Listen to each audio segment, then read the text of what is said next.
one of the more controversial edge rushers as far as the top guys here. James Pierce Jr. out of Tennessee. And we say sometimes you get some guys that are love-hate. This is a love-hate guy. There are people that love this kid, think he's going to be a great player. There are people that hate this kid and think he's overrated as all hell and won't do anything. And it's weird because it literally goes to that kind of extreme. 6'5", 243 pounds, 21 years old, from Charlotte, North Carolina. This past season, 13 games, 38 tackles, 13 tackles for loss, 7.5 sacks, 1 pass deflected, 1 fumble recovery, 1 forced fumble, and an 87.1 PFF grade. First team All SEC 23 and 24. You know my thoughts on excelling in the Big Ten or the SEC. Those are the two spots that it's like, if you can excel there, you can excel anywhere. It's up to you. SEC and Big Ten. I'm just saying, like, it's like if you want to look at the college system as a minor league, which is what it basically is. I feel like there's certain conferences within college that are like AAA. So when you're like the best of what is potentially the toughest conference in all football, college football, then yeah, you've done something there. He's got good height. He's got long arms. He's athletic. He put on an absolute show at the combine. And this is why some people love him, is because they think that he is still untapped to a certain degree because of what they see, what he can do in the quote-unquote underwear Olympics. Great burst off the line. He's agile. He's able to change his direction really quickly. He does need to add strength. He's also not great at recognizing blocks. He needs to work on his hand game. He's been able to, because he's so athletic, he's been able to get away with being more athletic than the guy in front of him and not needing to get a huge, array of pass rushing moves. You're not going to win that way as often in the NFL. He's going to have to develop some of that. Correct. Because listen, a lot of the guys, in college, you might be able to get away with the athleticism, but everyone in the NFL is athletic.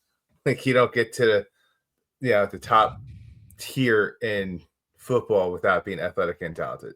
Yes.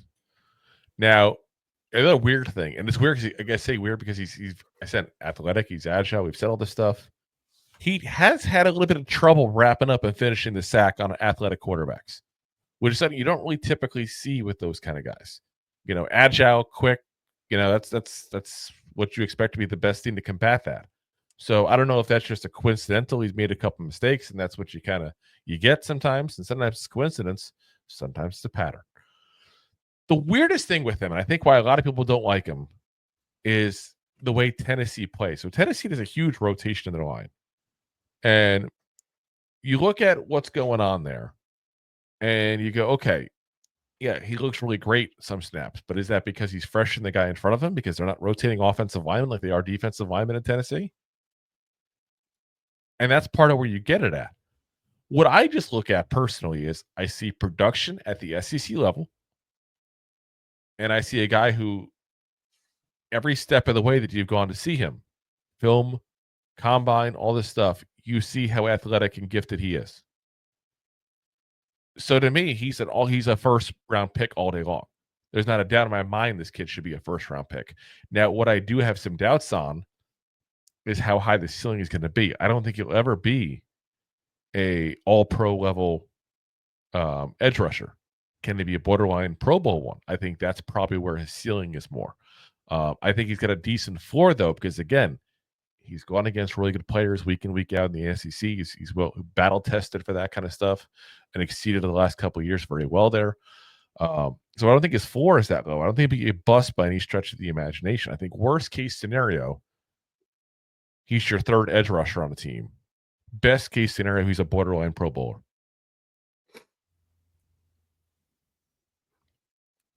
Maybe, which, I mean, makes think where you want to take him, but yeah. Yeah, and that's what I'm saying.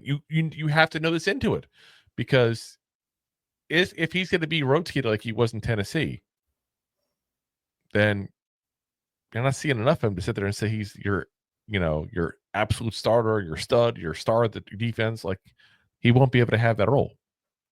You can't do that when you're being subbed out and missing a third of your snaps. So, like I said, I think that I do think that he's going to have a good spot in this league. It's just a matter of how high that potential can be reached, because that's what you're drafting him based on his potential. And there's a lot of guys we're going to talk about here with potential that you're drafting based on potential. And that's something I despise doing in the first round. Yeah. I'd rather trade down and get a couple guys with potential and get a better chance of hitting on one. You better know. Yeah. Oh, you didn't know?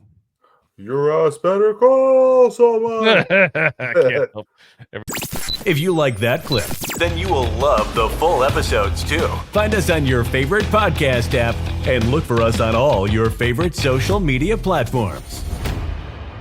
Thanks so much. Please, I'm begging you. Please subscribe.